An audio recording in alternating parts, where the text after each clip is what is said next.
Welcome to exam विवेचना। तो दोस्तों, जैसा कि आप लोगों को पता है, हम अपने चैनल पर डिस्कस कर रहे हैं PYQ सीरीज़। जितने भी PYQ सीरीज़ हैं ये आपको हिंदी साहित्य की प्रत्येक परीक्षा के लिए महत्वपूर्ण साबित होंगी।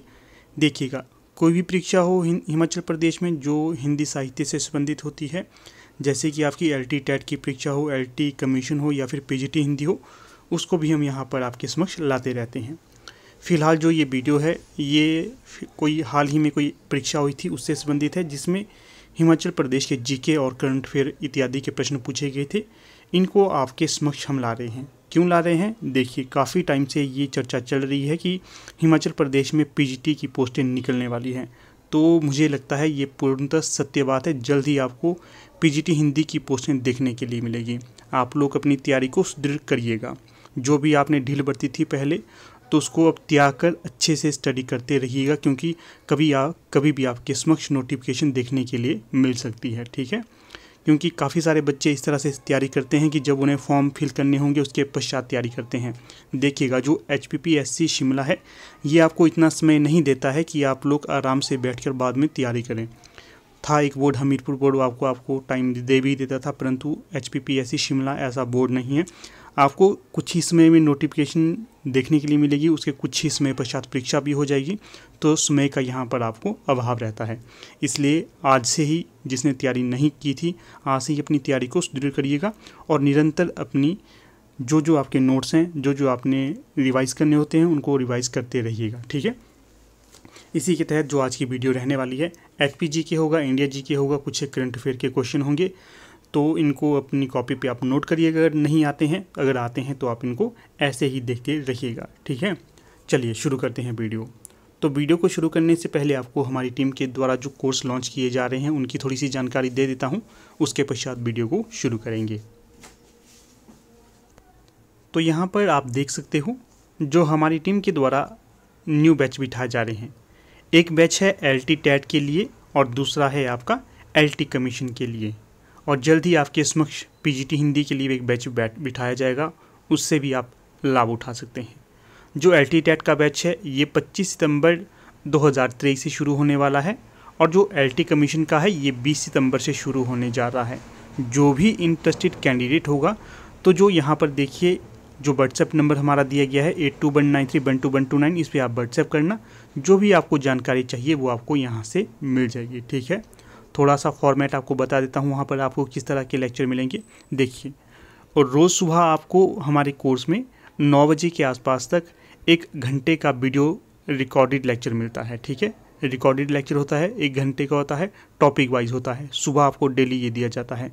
उस वीडियो को देखकर आप अपने नोट्स बना सकते हैं, कॉपी पे उन्हें दर्ज कर सकते हैं जो तथ्य आपको नहीं आते हैं।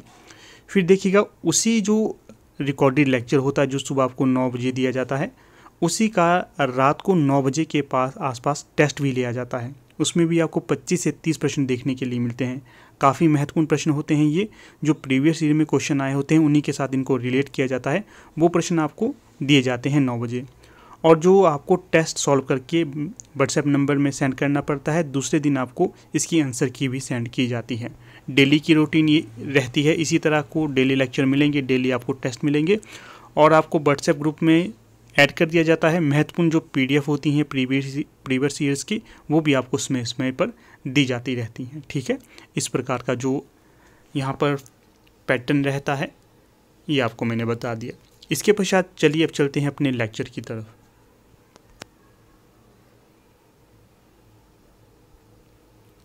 तो ये देखिएगा, ये है हमारा लेक्चर।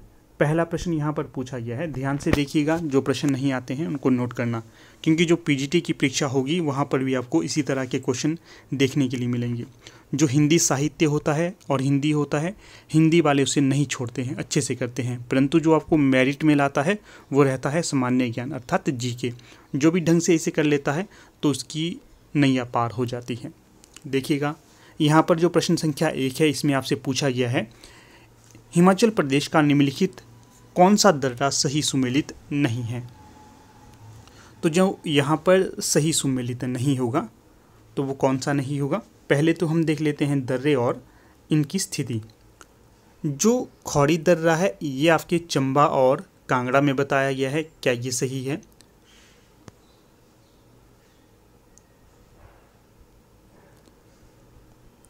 खौरी दर्रा चंबा और कांगड़ा के मध्य बताया गया है, ये सही है। इसके पश्चात अगला पूछा गया है कुगती दर्रा। जो कुगती दर्रा है ये लाहौल और भरमौर के मध्य है, ये भी सही है। फिर है भेरियांग दर्रा। जो भेरियांग दर्रा है ये कुल्लू और कांगड़ा के मध्य है, ये भी सही है। तो जो यहाँ पर सुमेलित नहीं होगा तो वो होगा विकल्प बी। जो दर्राटी दर्रा है ये चंबा और लाहौल के मध्य नहीं है, तो ये यहाँ पर सुमेलित नहीं होगा, विकल्प बी यहाँ आपका सही हो जाएगा। इसके पश्चात देखिए अगला प्रश्न यहाँ पर पूछा गया है हिमाचल प्रदेश के निम्नलिखित किस जिले में नाको झील स्थित है। तो देखिए झील से भी प्रश्न आता है, दर्रे से भी प्रश्न आता है। तो जो नाको झील है ये आपकी ये कहाँ, किन्नौर में स्थित है, यहाँ पर डी सही हो जाएगा। अगला प्रश्न है 3, हिमाचल प्रदेश में मिंदल बासिनी देवी की पूजा कहाँ होती है।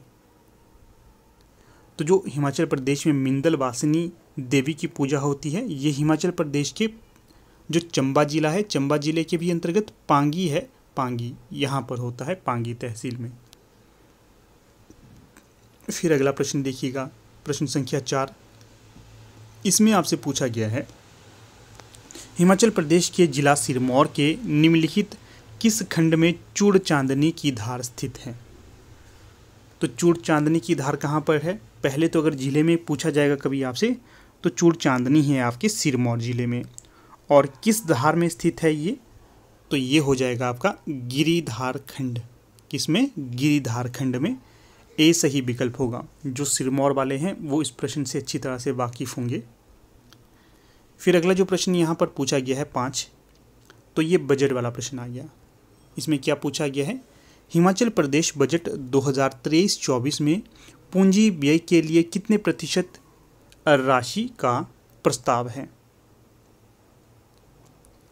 तो यहाँ देखिएगा जो सही विकल्प होगा 5वें का, तो ये हो जाएगा आपका 9.74%, 9.74%, ये है आपका। अगला प्रश्न है यहाँ पर 6, हिमाचल प्रदेश बजट 2022-23 में कितने गांवों में अकृत्रिम कृषि विकसित करने की आशा की गई है। तो छठे का जो सही विकल्प हो जाएगा तो ये होगा विकल्प भी 100 गांवों की। हिमाचल प्रदेश बजट 2022-23 में 100 गांवों में अकृत्रिम कृषि विकसित करने की आशा की गई थी, तो यहाँ पर बी सही विकल्प हो जाएगा। इसके पश्चात अगला प्रश्न यहाँ पर दिया गया है, हिमाचल प्रदेश का निम्नलिखित में वित्तीय वर्ष 2019-20 में तथा 2020-21 का अग्रिम विकास दरों में कौन सा सही है। प्रश्न को एक बार फिर से पढ़ेंगे, हिमाचल प्रदेश की निम्नलिखित में वित्तीय वर्ष 2019-20 तथा 2020-21 की अग्रिम विकास दरों में कौन सी सही है। तो यहाँ पर देखिएगा, यहाँ पर है आपका वित्तीय वर्ष 2020-21, 2019-20 और यहाँ पर वित्तीय वर्ष 2020-21 है। तो यहाँ पर जो सही दरें होंगी आपकी तो वो कौन सी होगी, तो वो हो जाएगी आपकी विकल्प ए। विकल्प ए यहाँ पर सही हो जाएगा। ठीक है, इसका आप देख लेना, आराम से नोट करने इन प्रश्नों को आपने, क्योंकि अगर आप इनको नोट करेंगे तो आपको ये आगामी परीक्षा में अवश्य लाभ प्रदान करेंगे। फिर देखिए अगला प्रश्न है यहाँ पर 8, इसमें आपसे पूछा गया है हिमाचल प्रदेश में 31/3/2021 तक निम्नलिखित किस जिले में सबसे अधिक तहसीलें थी। तो जो सबसे अधिक तहसीलें 31/3/2021 तक थी तो ये आपके मंडी जिला में थी। कहाँ पर, मंडी में। तो यहाँ पर आपका डी सही विकल्प हो जाएगा। फिर देखिए 9वां प्रश्न है, हिमाचल प्रदेश 2014 के संसदीय चुनाव में निम्न में से किस संसदीय क्षेत्र में सबसे कम प्रतिशत वोट डाले गए। 2014 की यहाँ पर बात की जा रही है। देखिएगा कितना गहरा प्रश्न आपके समक्ष लाया गया है ये। तो जो सही विकल्प हो जाएगा यहाँ, तो ये होगा विकल्प भी कांगड़ा। हिमाचल प्रदेश में 2014 के संसदीय चुनाव में कांगड़ा संसदीय क्षेत्र में सबसे कम प्रतिशत वोट डाले गए, ये ध्यान रखना है। ठीक है, बाकी देखिए जितने भी प्रश्नों के उत्तर आपके समक्ष लाए गए हैं ये सारे के सारे ऑफिशियल आंसर की पर आधारित हैं। ठीक है, फिर भी अगर आपको किसी प्रश्न पर डाउट लगता है तो आप बेझिझक कह सकते हैं। फिर अगला प्रश्न यहाँ पर पूछा गया है 10। इसमें आपसे क्या पूछा गया है? प्रश्न है, हिमाचल प्रदेश के पुलिस प्रशासन में 2014 तक निम्न में से क्या सही है? देखिए 4 विकल्प दिए गए हैं, जो इनमें से सही होगा उसे हम सीधे देख लेते हैं। तो वो होगा 1995 में भर्ती प्रशिक्षण केंद्र को जुंगा से स्थानांतरित कर कांगड़ा जिले में द्रोणगढ़ अर्थात द्रोह में भेजा गया था। तो यहाँ पर ये सही होगा। हिमाचल प्रदेश पुलिस प्रशासन 2014 तक के जो तथ्य प्रस्तुत किए गए हैं उनमें से ये सही होगा। फिर अगला प्रश्न यहाँ पर दिया गया है 11। हिमाचल प्रदेश के निम्न कौन से जिलों में काला जीरा पैदा किया जाता है? तो जो काला जीरा पैदा किया जाता है हिमाचल प्रदेश में, तो ये कॉमन सा प्रश्न है, किन्नौर और लाहौल स्पीति में। फिर जो अगला प्रश्न यहाँ पर दिया गया है 12, इसमें क्या पूछा गया है? इसमें आपसे पूछा गया है हिमाचल प्रदेश में निम्न पर विचार करिए। तो यहाँ पर जो सही उत्तर होगा उसका चयन करना है। देखिएगा, पहला है कांगड़ा, किन्नौर, लाहौल स्पीति तथा मंडी जिलों में खरगोश फार्म खोले गए हैं। क्या ये सही है? नहीं, ये सही नहीं, ये असत्य होगा। कांगड़ा, किन्नौर, लाहौल स्पीति, मंडी में खरगोश फार्म नहीं खोले गए हैं। दूसरा जो विकल्प यहाँ पर दिया गया है, वर्ष 2004 में हिमाचल के 3 जिलों में सघन डेयरी विकास परियोजना को स्वीकृति मिली। 2004 में हिमाचल प्रदेश के 3 जिलों में सघन डेयरी विकास परियोजना को स्वीकृति मिली, ये सही है। इसके पश्चात तीसरा विकल्प है पौंग जलाशय वर्ष 1974 में अस्तित्व में आया तथा यहाँ देश की महाशीर मछली का उत्पादन बहुत बड़ा हुआ या फिर बहुत ज़ोरों से हुआ। तो ये भी सही है। ठीक है, इसका ध्यान रखना है। जो पौंग जलाशय की बात की जा रही है यहाँ पर कौन सी होती है मछली? महाशीर मछली का उत्पादन बहुत ज़्यादा हुआ। तो इस प्रकार से देखिए विकल्प 2 और 3 सही होंगे। विकल्प 2 और 3 कहाँ हैं? तो ये हैं आपके विकल्प बी में। ठीक है, बी सही हो जाएगा। फिर जो अगला प्रश्न है यहाँ पर, इसमें आपसे पूछा गया है हिमाचल प्रदेश के मेलों एवं त्योहारों के बारे में कौन सा विकल्प सही है? तो जो यहाँ पर सही विकल्प होगा उसको सीधे देख लेंगे हम। तो वो है विकल्प ए।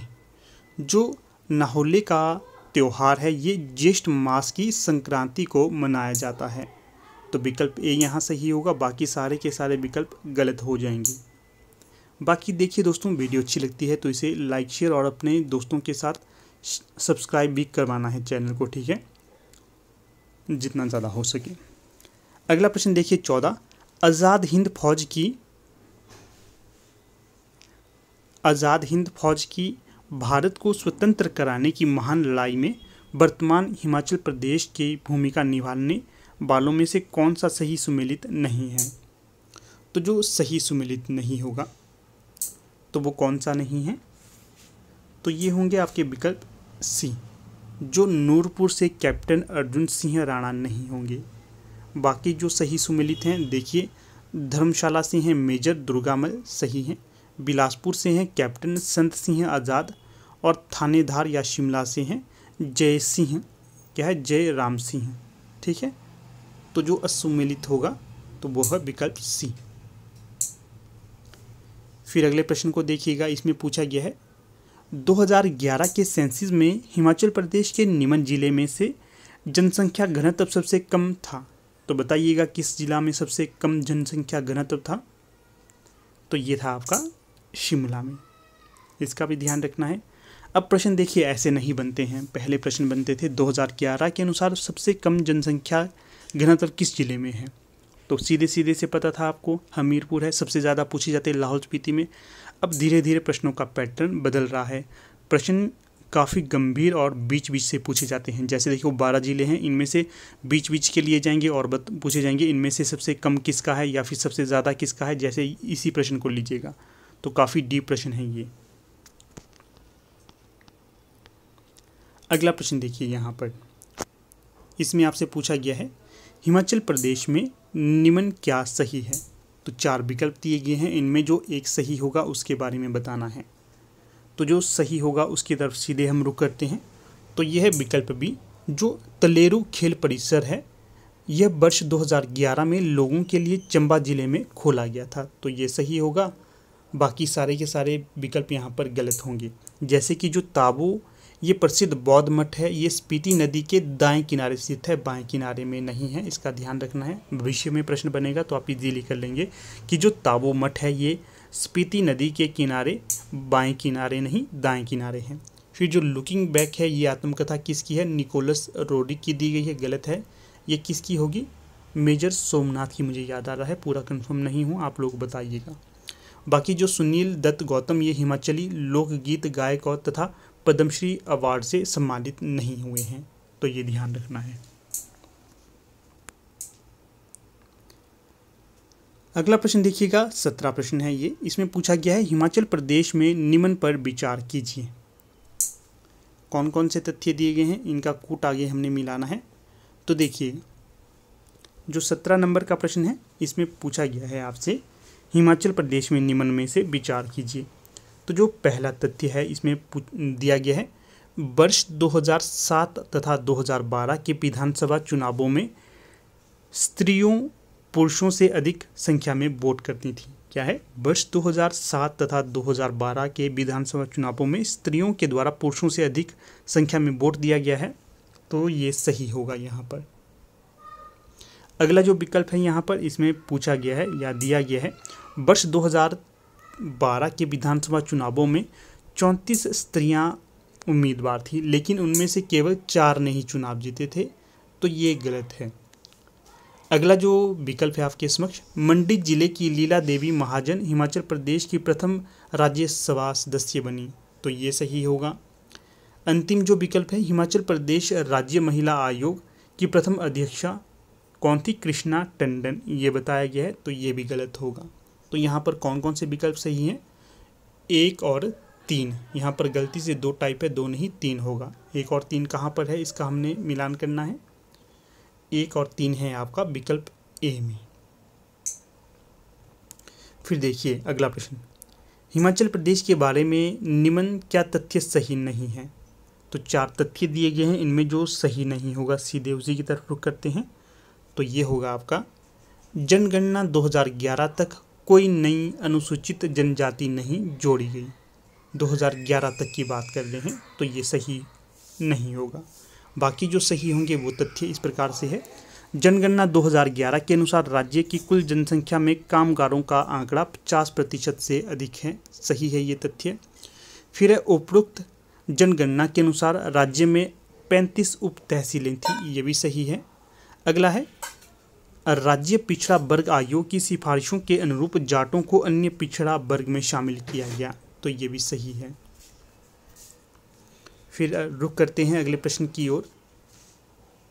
इसमें पूछा जा रहा है हिमाचल प्रदेश की मुख्यमंत्री कन्यादान योजना निम्न में से किन के लिए बनाई गई है? तो जो बनाई गई है ये, तो किसके लिए बनाई गई है? देखिए, क्या ये इसमें केवल गरीबी रेखा से नीचे परिवारों की कन्याओं के परिवार को उनके विवाह के लिए विवाह अनुदान दिया जाता है? तो ऐसा नहीं है। केवल जहाँ पर लगा होता है तो वो गलत विकल्प होता है। ये दूसरा भी केवल लगा हुआ है, इसे भी हम गलत मान लेंगे। तीसरा भी केवल लगा है, इसलिए भी गलत मान लेंगे। जो चौथा है ये सही होगा। क्या है इसमें दिया गया? जो मुख्यमंत्री कन्यादान योजना है हिमाचल प्रदेश की, इसमें उन निसहाय बालिकाओं के अभिभावकों को विवाह अनुदान देती है जिनके पिता अपनी शारीरिक अथवा मानसिक, जो उनकी शारीरिक और मानसिक असमर्थता होती है और परिवार में जो आजीविका को चलाने के लिए वो असमर्थ होती है परिवार की स्थिति, तो उनको ये योजना का लाभ दिया जाता है। ठीक है, तो डी यहाँ पर सही विकल्प हो जाएगा, 19 का डी। फिर देखिएगा अगला प्रश्न है 20। इसमें क्या पूछा गया है? हिमाचल प्रदेश में दिसंबर 2020 तक कितने विषम चिकित्सा अर्थात एलोपैथी के अस्पताल थी? तो कितने थे? तो ये थे आपके 99, सी सही विकल्प हो जाएगा यहाँ पर। फिर देखिए अगला प्रश्न यहाँ पर दिया गया है 21। इसमें पूछा गया है उच्च शिक्षा पर अखिल भारतीय सर्वेक्षण 2022-21 में 2020-21 में छात्र नामांकन के बारे में क्या सही है? तो जो छात्र नामांकन के समय में सही होगा तो वो होगा विकल्प सी। इंजीनियरिंग प्रोग्राम में छात्रों का प्रवेश 30% से कम रहा, ये यहाँ पर सही होगा।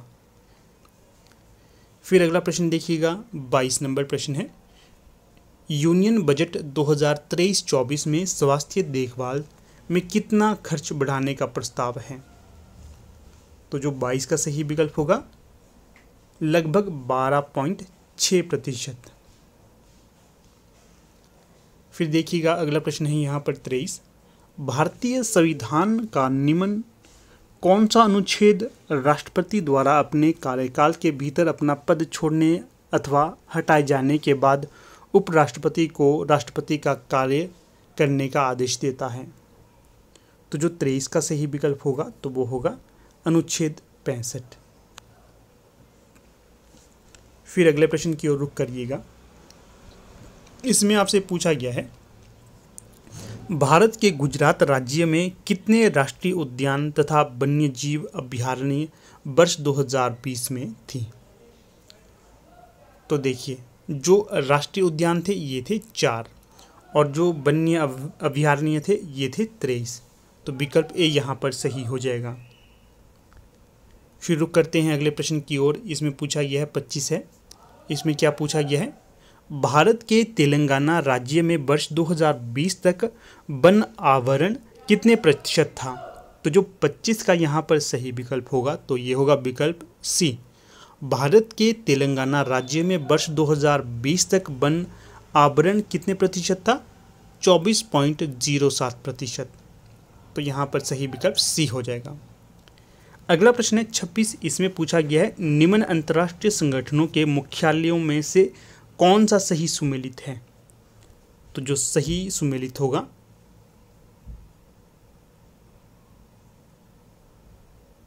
तो देखिएगा, जो प्रश्न हम कौन सा देख रहे थे यहाँ पर 26, निम्न अंतर्राष्ट्रीय संगठनों के मुख्यालयों में जो सही सुमेलित होगा तो वो होगा विकल्प बी। जो आर्कटिक काउंसिल है ये आपके ट्रोमोसो नॉर्वे में स्थित होगा, बी सही विकल्प है। अगला प्रश्न देखिएगा 27। तो पूछा गया था कि वर्ष 2022 का अर्थशास्त्र में नोबेल पुरस्कार किन्हें दिया गया था? तो जो विकल्प ए में है इन तीनों को दिया गया था आपका, ठीक है। अगला प्रश्न देखिए 28, विश्व ओजोन दिवस कब मनाया जाता है? तो विकल्प बी यहाँ पर सही हो जाएगा। फिर अगला प्रश्न है यहाँ पर 29, निम्न में से किस महिला खिलाड़ी ने वर्ष 2022 तक 22वां ग्रांड स्लैम, जो ग्रांड स्लैम होता है, सिंगल्स टाइटल खिताब जीता था? किसके द्वारा जीता गया था ये? स्टेफी ग्राफ के द्वारा, विकल्प ए सही होगा। अगला और जो हमारे जीके सेक्शन का अंतिम प्रश्न ये है 30, निम्न किस प्रसिद्ध दार्शनिक ने कहा, one is not born but rather becomes a woman?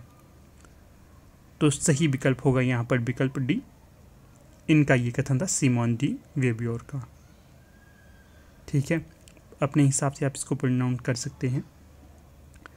तो इस तरह से हमारा यहाँ पर देखिएगा जो जीके का सेक्शन है ये समाप्त हो जाता है। अब जो अगली वीडियो रहेगी उसमें हम डिस्कस करेंगे यहाँ पर जो हमारे हिंदी के क्वेश्चन है, ठीक है। ये भी आपकी परीक्षा हेतु काफ़ी महत्वपूर्ण रहने वाले हैं। तो यहाँ पर आपको शो कर देता हूँ मैं पहला प्रश्न। आप बताइएगा कि ये किसका प्रश्न है, अर्थात इसका उत्तर क्या होना चाहिए। जबकि प्रत्येक देश का साहित्य वहाँ की जनता की चित्तवृत्ति का संचित प्रतिबिंब होता है, तब ये निश्चित है कि जनता की चित्तवृत्ति के परिवर्तन के साथ साथ साहित्य के स्वरूप में भी परिवर्तन होता चला आता है। कथन किस हिंदी आलोचक का है? तो यहाँ पर आपके समक्ष आलोचक भी दिए गए हैं, तो आप इनका उत्तर आसानी से दे सकते हो। बाकी देखिए, आपको बताना चाहता हूँ, बहुत से ऐसे स्टूडेंट्स होते हैं वो कहते हैं कि आपकी आवाज़ कम आ रही है, धीरे आ रही है। तो देखिए, आपके समक्ष यहाँ पर काफ़ी सारे विकल्प होते हैं। अगर आपको ऐसा लगता है कि मैं धीरे धीरे बोल रहा हूँ तो यहाँ पर देखिएगा ऊपर 3 डॉट होते हैं, ठीक है। यहाँ से आप अपनी स्पीड को बढ़ा भी सकते हैं। बाकी अगर आपको आवाज़ धीमी सुनाई देती है तो यहीं पर आपके पास वॉल्यूम कम ज़्यादा करने के लिए होता है, तो वॉल्यूम को आप फुल रख कर भी सुन सकते हैं। ईयरफोन का भी यूज़ कर सकते हैं आप, ठीक है, शिकायत करने के अलावा ये बातें कह रहा हूँ आपको। बाकी अब यहाँ पर अपनी वीडियो को समाप्त कर लेता हूँ। अगर आप लोगों को फिर से बता देता हूँ, अगर आप लोग हमारे TGT LT अर्थात, रुकिएगा फिर से दिखा देता हूँ, यहाँ पर हमारे कोर्स है, इनके साथ आप जुड़ सकते हैं। LT टैट और LT कमीशन, ठीक है, इनके साथ जुड़कर आप अपनी परीक्षाओं को क्रैक कर सकते हो। तो ठीक है, यहाँ पर अब अपनी वीडियो का समापन कर लेते हैं। आप लोग अंत तक बने रहे, इसका बहुत बहुत धन्यवाद।